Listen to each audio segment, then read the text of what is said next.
रामायण कथा भाग 98। श्रीमद् गोस्वामी तुलसीदास जी द्वारा लिखित श्री रामचरितमानस लंका कांड। दूसरे दिन सब वानर सेना के साथ लक्ष्मण जी भी आए। पर्वत, नख और वृक्ष रूपी हथियार धारण किए। वानर श्री राम जी की जय पुकारते हुए चले। वानर और राक्षस सब आपस में भिड़ गए। इधर और उधर दोनों ओर विजय की इच्छा प्रबल थी। वानर राक्षसों को लातों से मारते हैं और दांतों से काटते हैं। बलवान वानर मारकर फिर डांटते भी है। मारो मारो, पकड़ो पकड़ो, पकड़कर मार दो, सिर तोड़ दो और भुजाएं पकड़कर उखाड़ लो। नवों खंडों में ऐसी आवाज भर रही है। प्रचंड राक्षसों के सिर और धड़ जहां तहां दौड़ रहे हैं। आकाश में सब देवता कौतुक देख रहे हैं और आनंदित होते हैं। राक्षसों का और वनारों का खून गाड्डों में भरकर जम गया था और उस पर धूल उड़कर पड़ रही है। वह दृश्य ऐसा है मानो अंगारों के ढेर पर राख पड़ रही है। लक्ष्मण और मेघनाथ दोनों योद्धा अत्यंत क्रोधित होकर एक दूसरे से भिड़ते हैं। कोई एक दूसरे को जीत नहीं सकता है। मेघनाथ छल, बल, माया, अनीति और अधर्म करता है। तब भगवान लक्ष्मण क्रोधित हुए और तुरंत मेघनाथ के रथ को तोड़ डाला और सारथी के टुकड़े टुकड़े कर दिए। लक्ष्मण जी उस पर अनेक प्रकार से प्रहार करने लगे। राक्षस के प्राण मात्र शेष रह गए हैं। तब रावण के पुत्र मेघनाथ ने मन में अनुमान किया कि अब तो प्राणों पर संकट आ बना है, अब तो ये मेरे प्राण हर लेगा। तब उसने वीर घातिनी शक्ति का प्रयोग किया।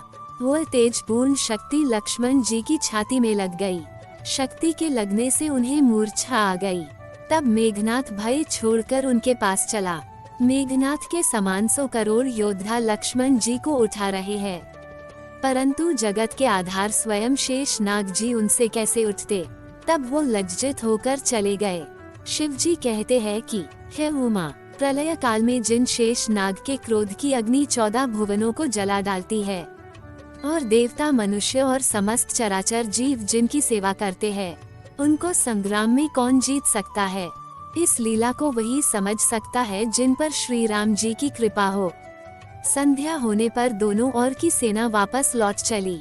सेनापति अपनी अपनी सेना को संभालने लगे। संपूर्ण ब्रह्मांड के ईश्वर और करुणा की खान श्री राम जी ने पूछा, लक्ष्मण कहाँ है? तब तक हनुमान उन्हें मूर्छित हालत में लेकर आए। छोटे भाई को इस हालत में देखकर श्री राम जी की आंखों में अश्रु भर आए। जामवंत ने कहा, लंका में सुषेण वैद्य रहता है, उनको ले आने के लिए किसी को भेजा जाए। हनुमान जी छोटा रूप धर कर गए और सुषेण को उसके घर समेत उठाकर लेकर आए।